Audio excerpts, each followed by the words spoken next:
he commented on marriage, and he dealt with two elements in marriage. One is divorce.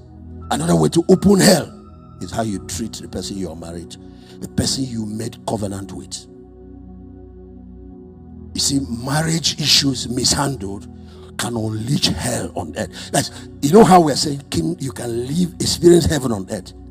You can live in hell in this world if you mismanage your marriage. Jesus warned us that you don't meddle with breaking a marriage easily. Today's generation has, made divorce so cheap. Now, for example, domestic violence is very bad.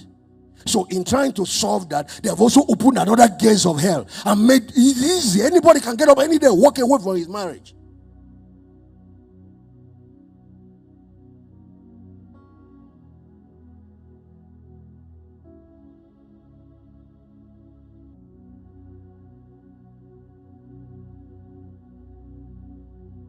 Jesus only gave two conditions on which a man can leave a marriage. Only two that he recognized.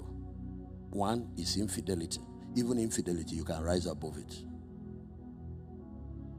There's a prophet in the Bible whose wife was a harlot, and God used it even to demonstrate a prophetic message about how he treats Israel and the restoration that finally comes through his forbearance. And you can do the same and walk that marriage to another level. But if that is the basis for living, it's an illegitimate basis. No law court, not in heaven on earth or in hell, can hold that one against you. But then there's another thing he now recognized. In addressing marriage issue, he now made one powerful statement. If your right eye is what will cause you to sin, better you cut it off. If your right hand, so that one is called amputation, marital amputation. That only happens where keeping that right eye will destroy the whole body, according to Jesus. You see what is going on? Operation is the last stage in treatment. Amputation is the extreme stage. What you do everything to treat that situation. But when you have defied treatment, you can do operation. But then amputating a part of the body is an extreme case of treatment. And that only obtains when keeping that part will destroy the rest of the body. If my eye is blind, you don't amputate the eye. You keep your eye and stay and use the one that is. And let the one that is can see carry the responsibility for the two. If my leg is paralyzed, you don't amputate the leg. If your spouse has a problem, you don't amputate that spouse. You let one leg support the one that is weak. That's the biblical law of love.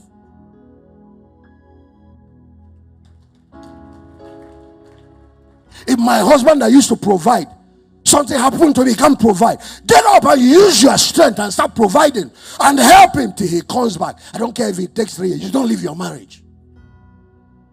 When he used to provide, he was a good man. Then he had the accident or had one problem with his career. He has become a bad man, irresponsible man. You don't do that. But there is a situation. There's a case where a woman had this accident in Lagos and the leg broke. But that part that was damaged by the car broke.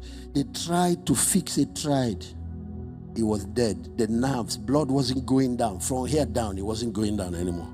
So that place started rotting. Meanwhile, this is a human being. A part of your leg is rotting, smelling. At one time, they even said, my God. She refused. She was believing God. People were praying for her. Her leg started smelling until the smell was getting too bad that even the doctors and those people, they have to provide. If you see the way they were putting disinfectants and all that, and they were warning her that you are going to get blood poisoning, get an infection, and you'll be dead. Let's remove. And finally, they cut off this part. You see, divorce is amputation. The man that did it will limp for the rest of his life, even after remarriage. The woman that did it will limp for the rest of her life, even after remarriage. Go and talk to people who have done it. Sometimes they find that what they walked away from is 10 times better than this one they walked into. I have friends, so I can tell you. Or one of my friends in South Africa, he said, please, Pastor David, I know you're a good man, but I don't care what type of temptation that ever face you in your future. Please never leave your marriage. You see, this thing is the biggest mistake of my life. As one that will be honest to tell you. They wear suit, put it and cover and they're standing on TV, make you think that they're happy.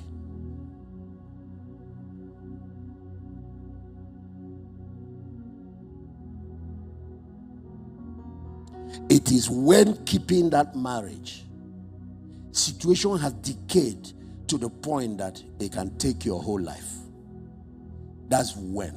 That's the only second reason. So there are cases of domestic violence. For example, it's better to be alive instead of killing my daughter for me. It's better let her be single than to be married to you. Oh, there are some things. If you see some things that are going on, some extreme things. And usually the Bible recommends 3 stages before you can separate a marriage. There is a stage where 2 of them must sit. Don't invite anybody. Tackle your issues. Give it time. Healing doesn't happen overnight. There's another stage where he said, bring 1 or 2. And they have to be believers. You can't bring certain children to be advising you on how to. And bring people so you can balance. As a husband, for example, you can't just bring your 2 friends. Apostle, I'm looking at you and Madam, for example. You know that kind of thing. So, you say, Pastor David, come, because Pastor David is your friend. No, I won't be your friend that day. No, balance it, because you want to gain perspective. In marriage, when you are counseling couples, when you are dealing with marriage, never take side. Stand in that place that God will stand and help bring the 2 of them. The ministry of Elijah is turning the heart of the fathers to the children and children to the fathers, and that include the heart of husbands back to their wives and wives back to their husband.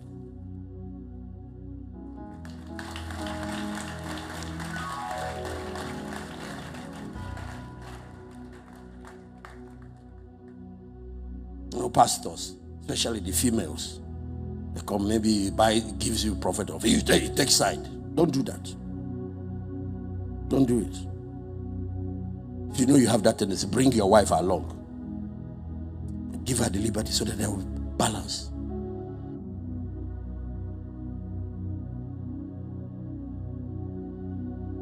And let me give a word of caution and advice to all of you pastors and men and women of God. Women are emotional.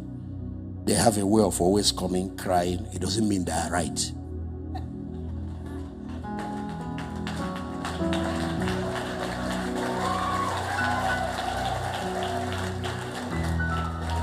It's not the first to go to court that wins the case. So when they finish all their cry, Madam, please clear your eyes. Go and hear from the man, hear the other side before you start. Always get the 2 sides. The book of Proverbs warns against that man that rushes to conclusion hastily before he has truly heard the man. Or if you follow women and their emotion, they know how to manipulate pastors. So when she finished crying in your office, oh, my husband is that stupid man. If you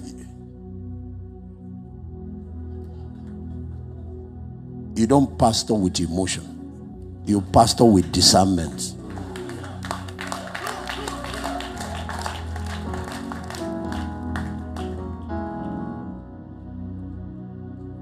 But I'll give you another perspective. Always protect women. Jesus will never put a woman down. Jesus will never destroy. Even if she messed up, even if the man leaves her, stand for her like Jesus stood with that woman caught in the very act and lift her back up. God loves women. And every man of God must love them.